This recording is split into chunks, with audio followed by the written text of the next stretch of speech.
Hey everyone, RogueGold here. The Year 5 Season 2 Puppeteers update is live right now for the Division 2. And in this video, I want to go over the key new additions and changes they're making to the game so that you know what to expect when you dive into this new update. So hopefully that sounds good, and if you want more news and update content like this, then be sure to click that subscribe button. I would greatly appreciate it. But let's not waste any time and get right to it. The highlight new piece of content for this update is the Paradise Lost Incursion. It's important to note that this is free for all owners of the Warlords of New York expansion. The only requirement is that you be at level 40 because that is the only version of this incursion that they are releasing. For those who don't know, incursions were an activity back from the Division 1 that are now making their return to the Division 2, and at a core level, they are a pinnacle endgame piece of content basically equatable to dungeons from other games. They're more of that aspirational content that is very difficult, but it comes with great rewards. Now, the Division 2 does already have raids. The key difference from that piece of content is that incursions are 4-player activities and they have matchmaking. So it is not a requirement to have a pre-made group if you want to try and take on this content.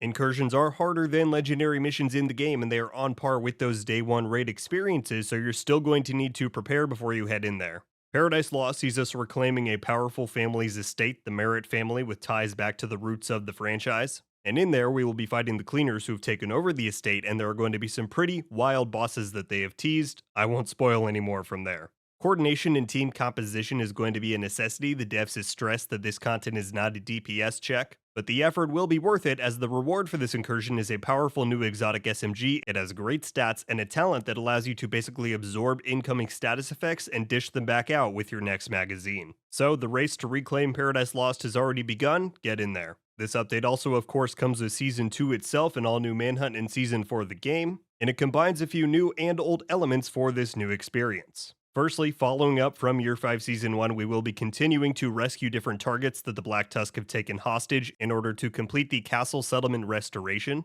and this includes Vikram Malik, who has big ties to the lore of the overall Division franchise and has connections to the Black Tusk and Sokolova directly, so rescuing him is going to give us a lot of interesting details. But unlike last season, we do have a prime target that we're hunting down this time, and that is the Recruiter Hunter. This figure has been popping in and out of the missions all the way back to Season 9, and by pursuing him and taking him down, we are sure to learn some pretty big revelations. As usual, each new season brings with it a suite of new items, exotics, talents. Some of the highlights this time around is the Ortiz Xuro gear set. It is basically a spiritual successor of the Firecrest set back from the Division 1. That one was a super popular set back in the day that enhanced the properties of your incinerator turret. And so this new Xuro set will allow your incinerator turret to go in 360 degrees and create some pretty gnarly AoE and damage along with that. Additionally, you have the Iron Lung new exotic LMG that's going to shoot fire bullets, so fire is a big theme this season along with these and the Incursion. There's also been some pretty big hype drummed up this season around the new apparel that we are getting. Firstly, there is a very cyberpunk-like apparel event that is coming later on in the season, which has some pretty sweet outfits in there, but the season reward track will also feature an all-new Hunter outfit and mask. There is big Hunter themes as well going on this season with the Recruiter and now this. So Season 2 is sure to keep us busy for quite a while. Along with that, every new season and update to the Division 2 always brings with it some new quality of life improvements and changes. And while there are many coming in Season 2, there are two pretty noteworthy ones that I want to point out. Firstly, the devs are adding in a new Legacy Season system, which has been a highly requested feature, and it is basically an all-new system that is going to allow players to catch up and recap on old seasonal stories.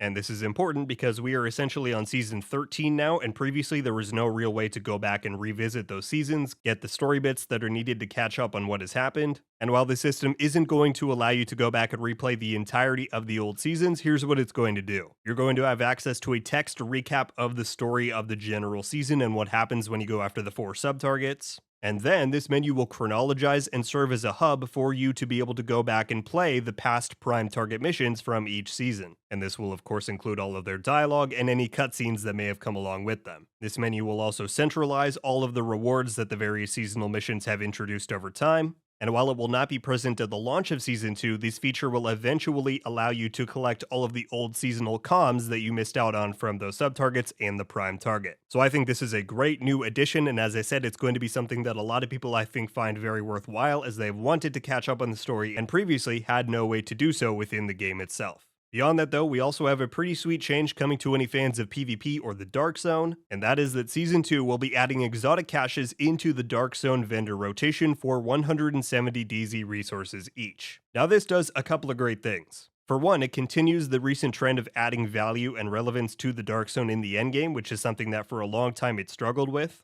But this also gives a purpose to the DZ resource material type, which was previously all but worthless. And probably best of all, it gives people who are more inclined to the Dark Zone or PvP a competitive way to farm exotics and exotic components, which are both very valuable to the endgame, versus something like Countdown, which has a great system in place there, but it is a PvE only pursuit. So that is another of the many great changes coming in Season 2. And that is going to do it for your new update guide on the Puppeteers update for the Division 2, some of its key new content introductions, and the changes it is making to the overall game. Let me know any and all of your thoughts on what we covered here. Is there anything here that you think is going to make you want to dive in? And if you have any questions on what we went over, fire away. As I said, this update is live right now, so go ahead and dive into the servers and let me know what you think. That is going to do it for me today, though, everybody. Thank you all so much for watching.